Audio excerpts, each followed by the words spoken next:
This is Leonard Nimoy.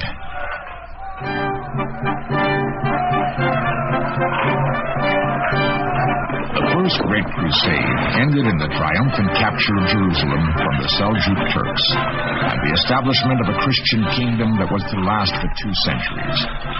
The knights who had answered the call of Pope Urban II to participate in the crusade must have felt themselves blessed men indeed. For had not the Pope himself promised that their journey should count as full penance for their sins? Had they not triumphed over the Antichrist? Were they not truly invincible? One of these brave and noble men was Sir Guy of Harcourt. He chose not to remain in the Holy Land once it was conquered for Christ, but to return home to Europe. It seems as if the Pope's promise has been well kept, Sir Guy. Our lands have been protected and have flourished in our absence. Deus vult, as God wills it. Look, the peasants have seen our approach. They're coming down from their fields to cheer our return. Raise high our banners, so they shall know once again we have been victorious. Indeed. When have you ever not been victorious? As Sir Guy rode in triumph through the village and up the winding road to his castle, it did indeed seem as if absolute peace and safety had been achieved. His borders were secure, his people happy and flourishing. All that remained was for him to enjoy the fruits of his labors. And that's only the beginning of our story.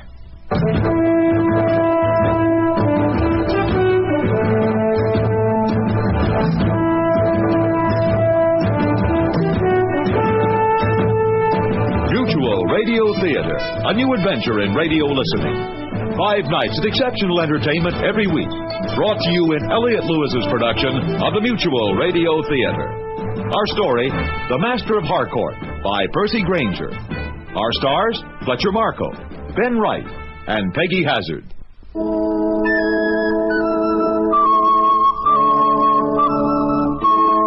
In the days following his return from the Holy Land, Sir Guy of Harcourt experienced for the first time in his life the sensation of peace. He did not have to be on his guard, nor had he to worry about whence the next attack might come. There had, however, been a curious incident, and at a feast held in the castle, it was discussed in whispered tones. They say it happened last night, as a cloud passed over the moon. The captain of Sir Guy's horsemen was sitting astride his mount when, for no apparent reason, the beast reared up and threw him. He struck his head as he fell, killed instantly. The same valiant captain saved Sir Guy's life in the Holy Land, a fearless soldier. And an excellent rider. How could such a thing happen? Oh, hush, here comes Sir Guy now, with his wife and his old counsellor, Baldwin. Will you dance, my lord? No, I've no leg for dancing tonight. But perhaps Lord Amerley will escort you. Oh, with pleasure, Sir Guy. They move gracefully, do they not? I suppose so. Music is indeed the harmony of the spheres, and the very opposite of the discord of war. How much longer, think you, will these inactive days of peace continue? Let us hope forever, my lord. I do not think that possible. What enemy is there within 100 miles to challenge us? Years ago you defeated the barbarians to the west and north, then the Saracens in the south, and the Huns from the east. And now you have returned from Jerusalem with the infidel himself has been vanquished, and the Holy Sepulchre is safe under the protection of Godefroy of Bouillon. The Pope has pardoned you all your sins. Truly are you blessed among men. My skill is for war. Mine attraction is to mine enemy. Then permit your old counselor to make a suggestion. Let us organize a tourney. We'll invite everyone from far and wide. Mock battle? Well, in honor of your triumphant return. Jousting is a sport for idle men. It's a useless risk of life. I want a holy cause and a worthy opponent. Well, unfortunately, there seem to be none at the moment. Now, listen to me. Tomorrow, let us venture down to the village. It is market day, and you have not yet seen how the people have fared in your absence. Your subjects love you and long to see you, and the distraction will do you good.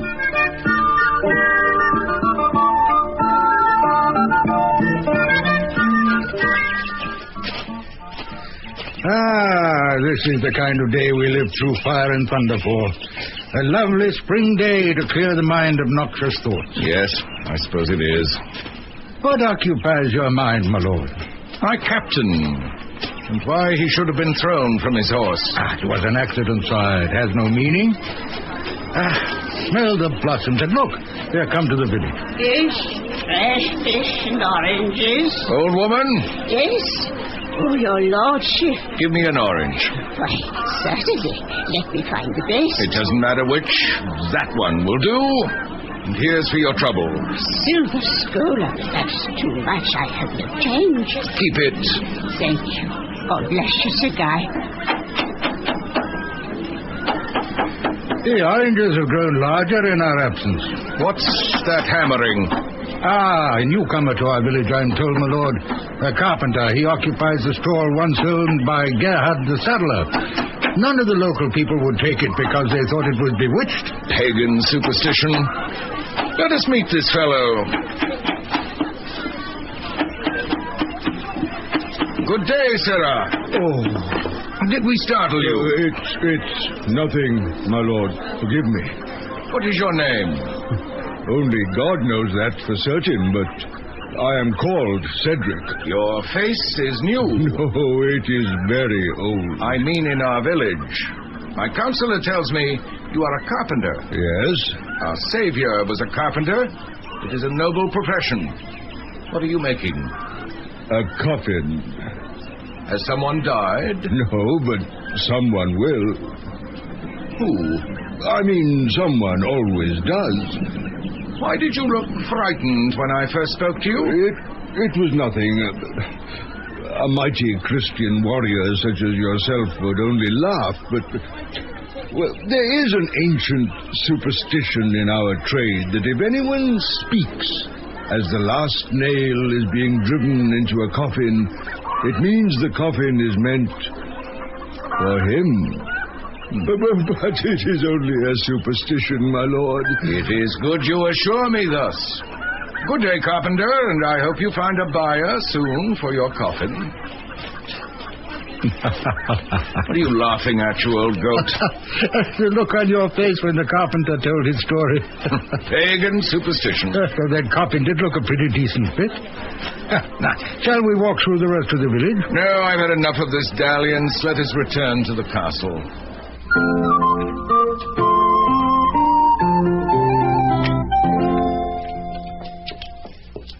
Baldwin, Yes, my lady.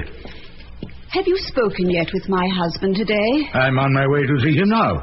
We must discuss the disbanding of the army and the lowering of our levies now that we are at peace. What is the matter? Well, he has been so restless ever since his return. And just now I asked him if he would ride with me this afternoon, and he flew into a rage. At what provocation? I do not know. He acted as one afraid. Oh, I have never known Sir Guy to show fear. But something troubles him more than just the restlessness of the recent days. See if you can discover what it is.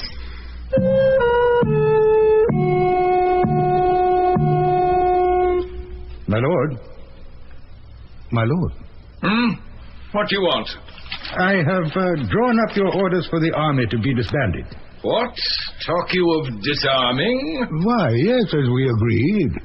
Come over here to the window. Look you there. What do you see? Nothing. Only the battlements. Above the battlements. I see a bird in flight. A raven. A lone raven. It is a sign, Baldwin, a messenger from mine enemy. He has been chivalrous enough to give me warning. Your enemy, my lord? Death, the angel of oblivion.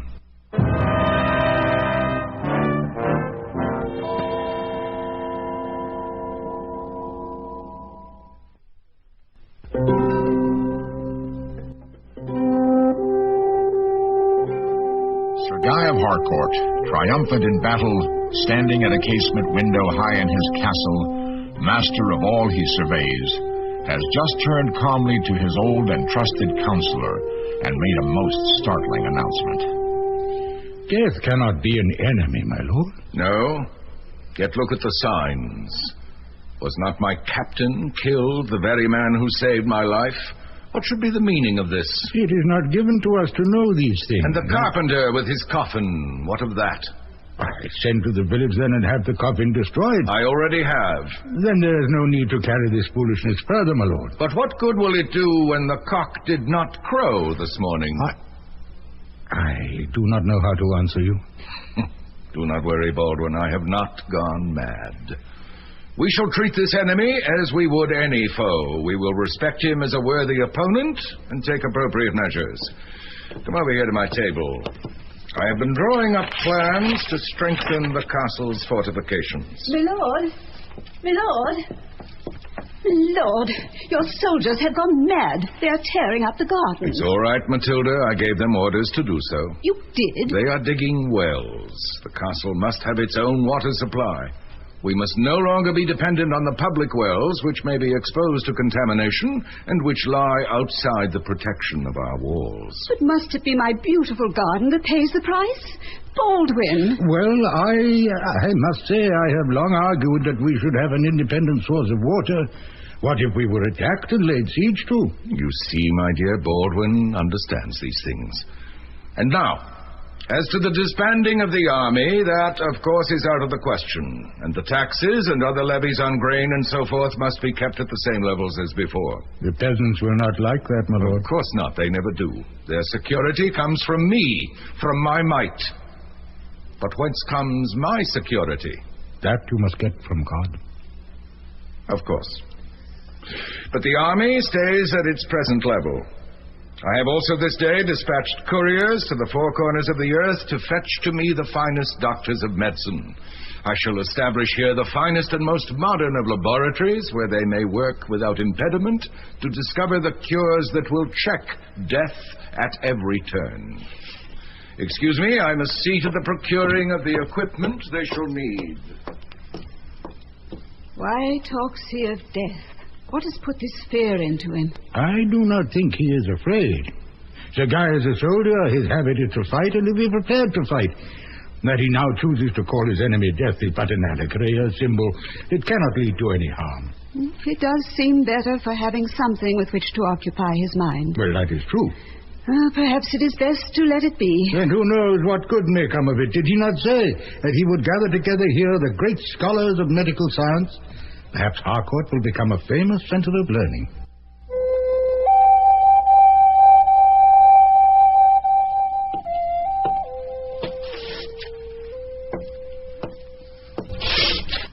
Well? My lord, You what? Are you not yet ready to tell me what you have discovered?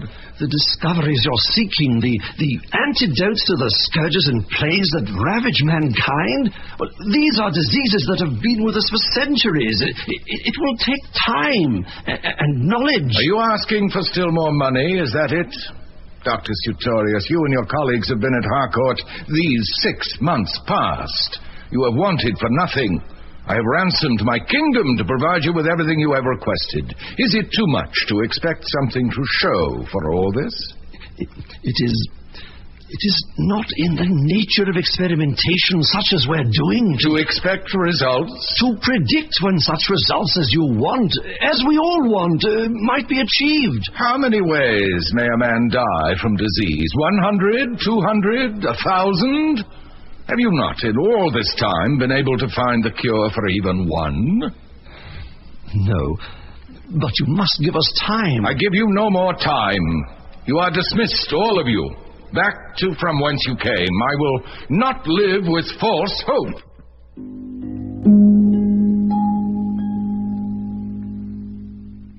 Sir Guy, the doctors have all taken their leave. Charlatans. I think that in time they would have made wondrous discoveries. Time is precisely what we do not have. You defeat an enemy by moving faster than he does. I know this is true. I taught you these things myself. I want the garrison doubled and redoubts built up beyond the moat. I want us so securely armed and protected that we shall never again have to be afraid.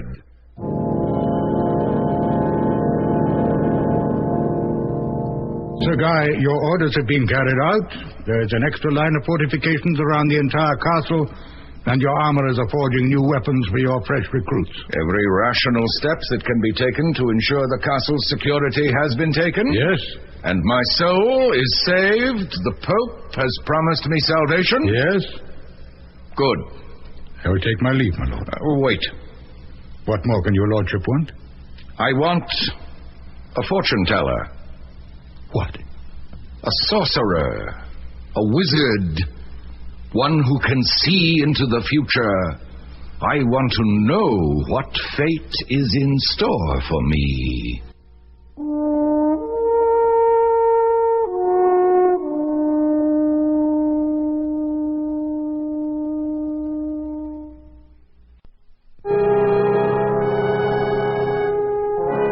Canst thou not minister to a mind diseased, and raise out the written troubles of the brain?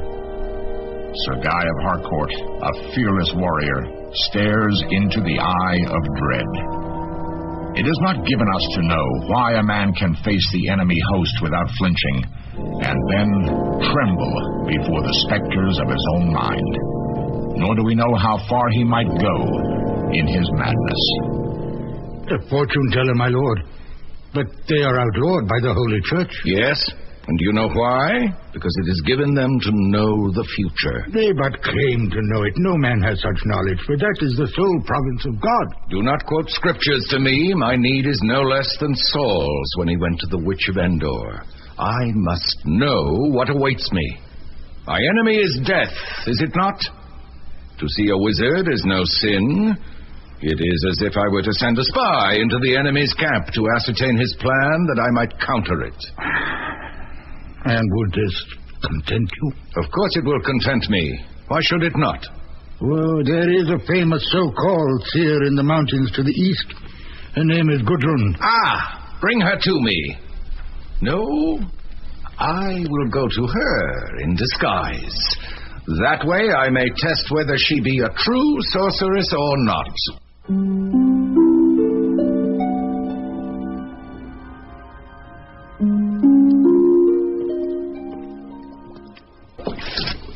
Yes, Are you Gudrun?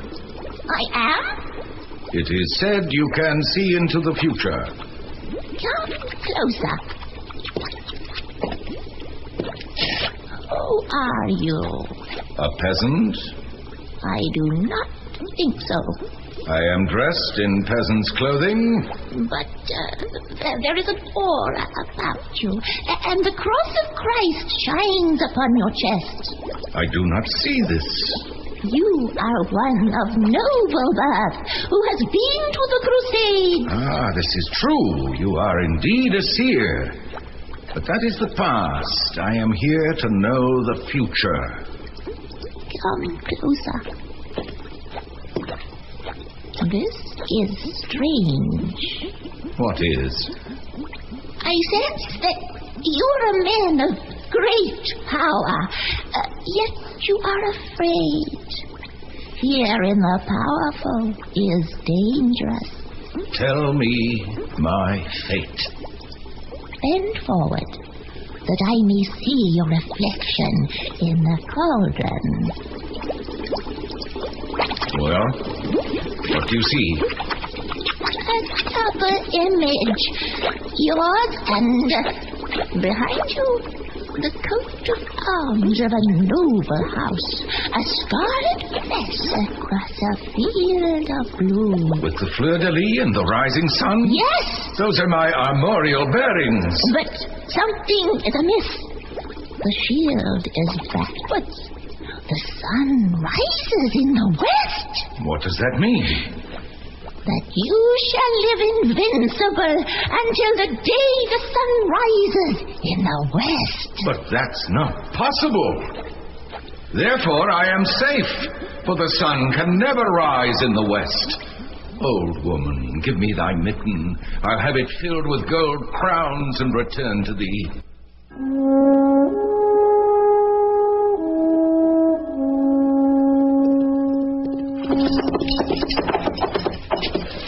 Oh, my lord, you're back. Yes.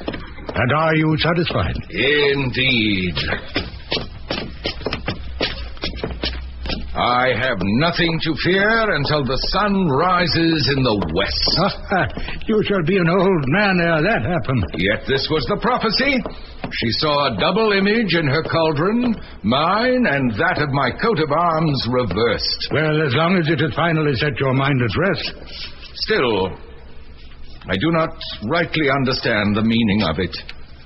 Did she interpret correctly, do you think? I'm sure she did. What do you think it means? I think, my lord, it is a sign from God, chiding you for your foolishness. I want more grain requisitioned from the peasants. What? We are not well enough provisioned here. We've never lacked for food. And more men must be conscripted. But you have already doubled the size of the garrison. Then double it again. It is planting time, my lord. The men need it on their farm. I want to see soldiers on every rampart, at every gate, and in every tower. Why do you stand there gaping? I ask you for advice, and all I get is the wrong advice. Carry out my orders at once.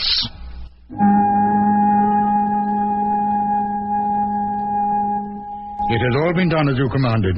The castle granaries are full. To the bursting point, and your hunters are killing and dressing twice the usual supplies of meat. And my men?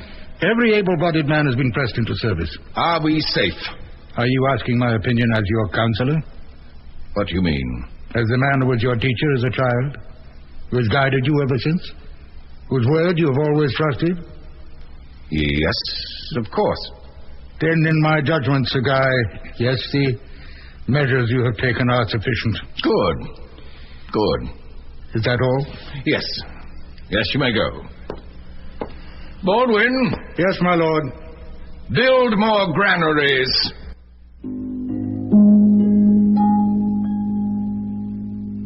Oh. Now, lady, what's the matter? I was riding through the village, and the people spat upon me. They shook their fists, and when the captain offered to draw his sword, they threatened him with staves and pitchforks. Are you all right? Oh, yes. But the people are starving. Their sons have all been taken from them. You must do something to convince my husband of his madness. I think I have news that will bring him to his senses.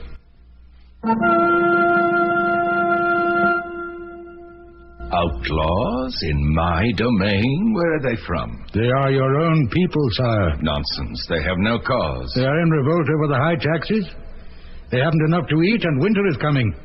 Give them back some of the grain in our storehouses. We shall never eat it all. It is already beginning to rot. I did not realize things had come to such a pass. They have, and you must redress the situation at once. You are right. Send out my captains to hunt down every villainous rebel and kill him. That was not my meaning, my lord. Burn the forests if necessary. Deny them shelter. Deny them food and fuel. Deny them everything. I am standing face to face with death, and these ungrateful slaves peck at my heels like mongrel curs.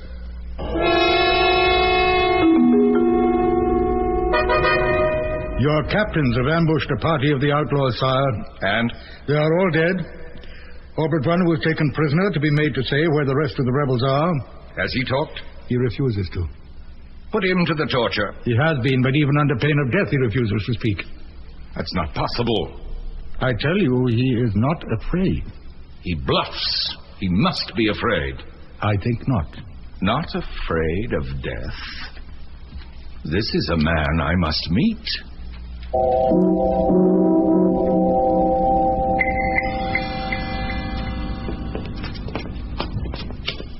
He's down here, your lordship.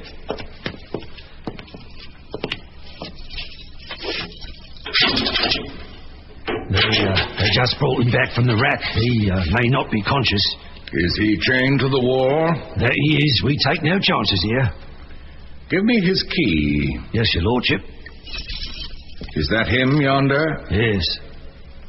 Leave me with him. Alone? Is that wise? Leave me. Yes, sire.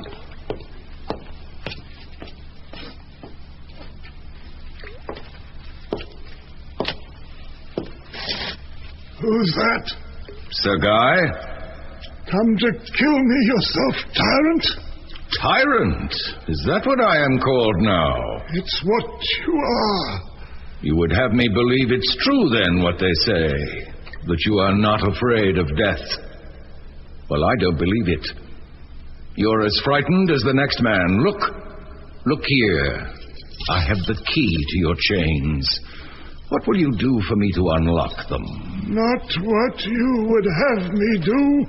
Not tell me the whereabouts of the rest of your band? Not if 1,000 lives were mine to give. Very well. I'll make it easy for you. Tell me your father's name. Why? Tell me his name, and you shall go free. My father is dead. So much the better. I've no care of him one way or the other. It is a painless way to buy your freedom. What's the trick? No trick, but to satisfy me that you fear death and will escape it if you can. I am holding the key to your chains. Speak and you go free. There is no freedom whilst you live. Do not mince words. I will tell you nothing. Don't be a fool. My sword is at your throat. Tell me thy father's name. Tell me thine. Tell me the color of thy beard. Speak. I will not content you, tyrant. Then die! Die and take your secret with you.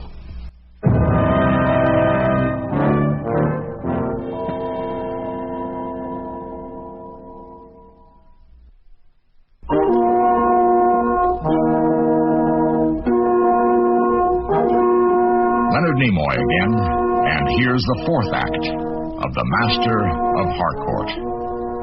I am sorry, but I cannot stay here a day longer, my lady. Baldwin, you must not leave. Sir Guy has gone completely mad. He has this very minute come up from the dungeons where he killed a bound prisoner in cold blood for no reason. I can no longer place my own soul in jeopardy by following him. But you are the only person he will listen to. He listens to no one anymore. Only the demons that possess his mind. He will not be satisfied. Baldwin! I must go. No, wait. There is a legate from the Pope himself, a bishop, arriving in the courtyard at this very minute. They have heard of my husband's distraction. Baldwin! Persuade him to speak to this bishop, to seek the comfort of God. You are the only person who can do this.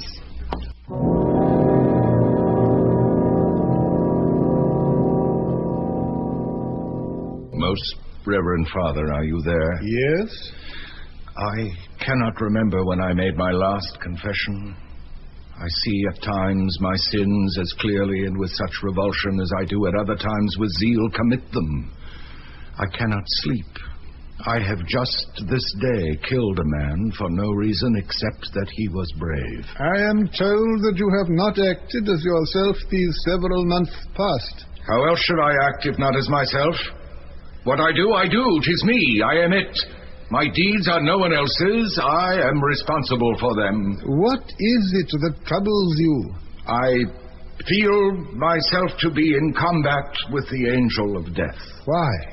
I don't know, and nothing I can do gives me rest from my fear. Do you trust in God? With all my heart, yes, and still the specter of death haunts me. There is life after death, this I know, yet still I am afraid. In light or darkness I tremble. I look into the eyes of my wife when this mood is upon me and think I would kill even her for a moment's rest. The man you killed, do you now repent his death? Yes, but that will not bring him back, or the others whose deaths I ordered. I, who was once blessed by the Pope himself, am now a common murderer. Listen to me. It is for God to forgive, but this he does to the truly penitent heart. Think what you may do. I will throw open the granaries. I will release all those I have conscripted into my army that they may go back and tend to their families for the winter. I will undo as much as is in my power to do. This is well, my son. The darkness of Saul has been upon you. But even Saul found relief in the music of David. Perhaps you can too. The world is in order, Sir Guy. You have no cause to fear.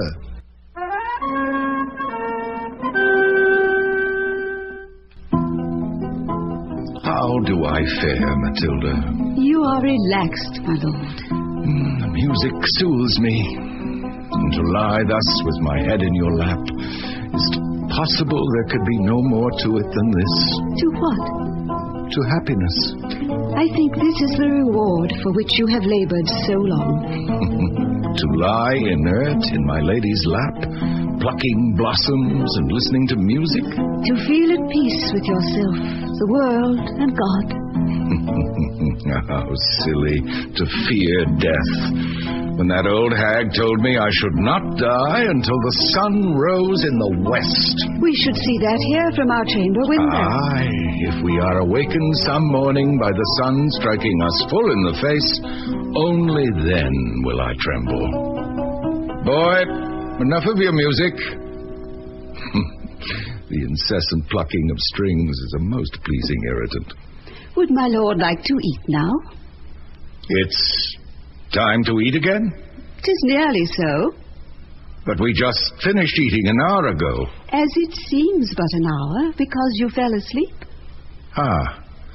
Well, then, by all means, let us eat. I am not hungry, but we live by the clock now. Is that not what peace means? Let us eat.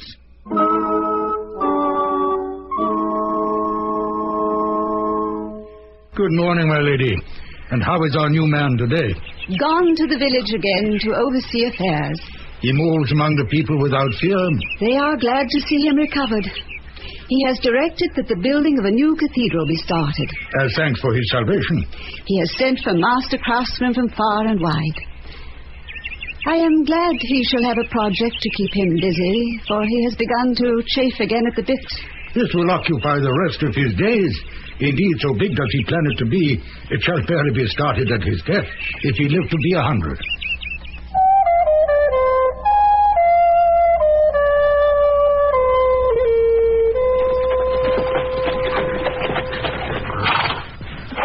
Now, Baldwin, give orders for the gatekeeper to raise the drawbridge. Yes, sire. Then join me in my chambers. There I shall give you my final instructions.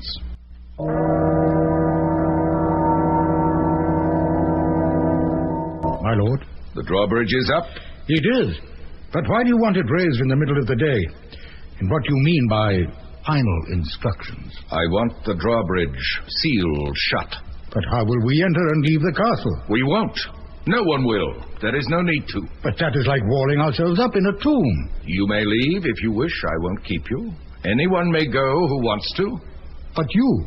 I want my armor brought to me, the armor I wore to the Holy Land, and the steed I rode and all my equipage, lance, sword, and helmet. Why? Death will evade me no longer. I am going to force him into combat. I shall wait for him in the courtyard.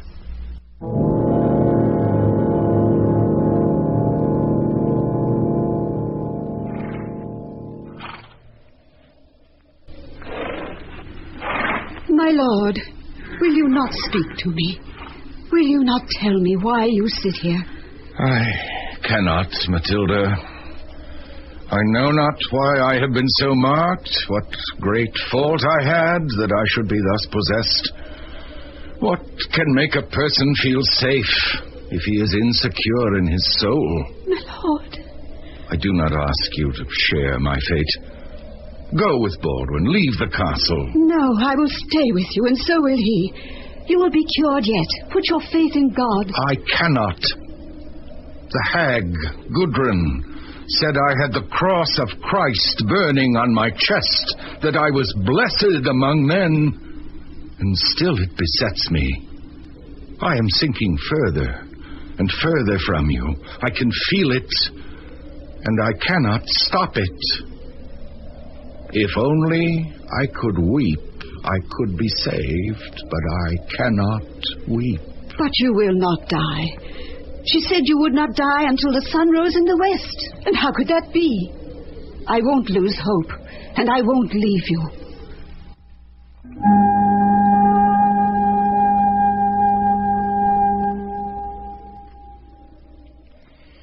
Look how he sits there, hour upon hour without moving. His lance resting on the ground before him, his visor down. He will no longer speak. I have sent for the bishop. Perhaps he will arrive in time. He is beyond all help. John, it is growing dark. We must go in. No. Go to your chamber and sleep. I shall stay in the next room. What if something happens to him? What could happen? We will see him when the sun rises on the morrow.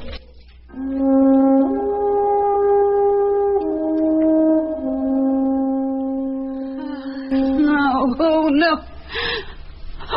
Baldwin! Baldwin! My lady, what is it? Why have you wakened so early? The room is filled with light. But this is not possible. It is dawn and your room faces the west. But a light shone in my eyes. And so it comes in from the window. Why, look you. There in the courtyard. The sun. It catches his armor and reflects in at the window as if it were rising from the west. Or the cross of Christ burning in his breast.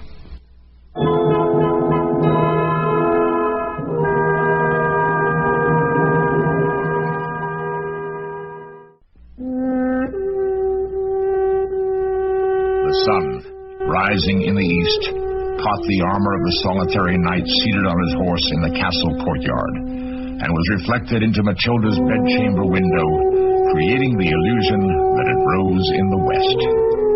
The prophecy of the old witch. She said my lord was safe until such a day as the sun rose from the west. Come, Baldwin, we must go out to him at once.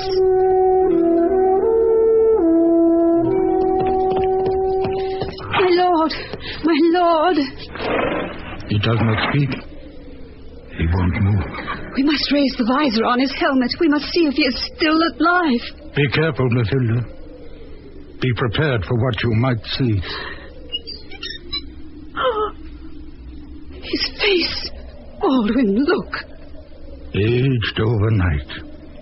His hair as grey as mine. And his eyes, open but staring vacantly. They no longer see.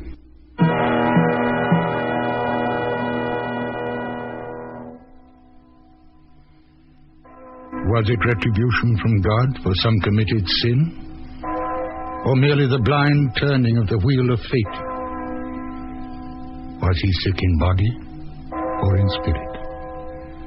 Will he sleep with the angels or with the demons that tormented him? We do not know.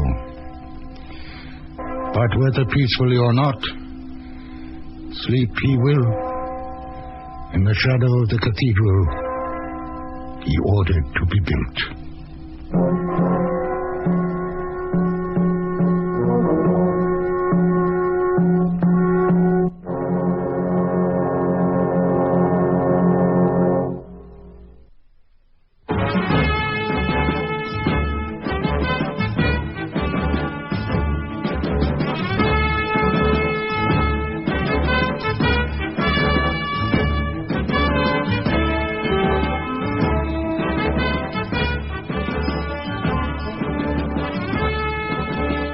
The Mutual Radio Theater is brought to you 5 nights a week at this time.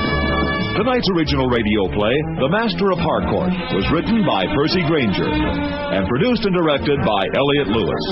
Your host was Leonard Nimoy. Our stars were Fletcher Markham, Ben Wright, and Peggy Hazard. Featured in the cast were Ivor Barry, Valerie Cooney, Larry Moss, and Richard Peel. John Harlan speaking. Associate Director of Mutual Radio Theater is Ken McManus. Sound effects were created by Bud Tollefson. Mark Trella is production supervisor. Recording engineer, Hal McDonald. Music editor, Lee Ringette.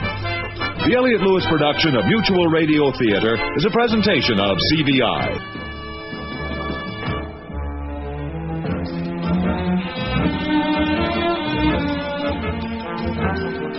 Thank you.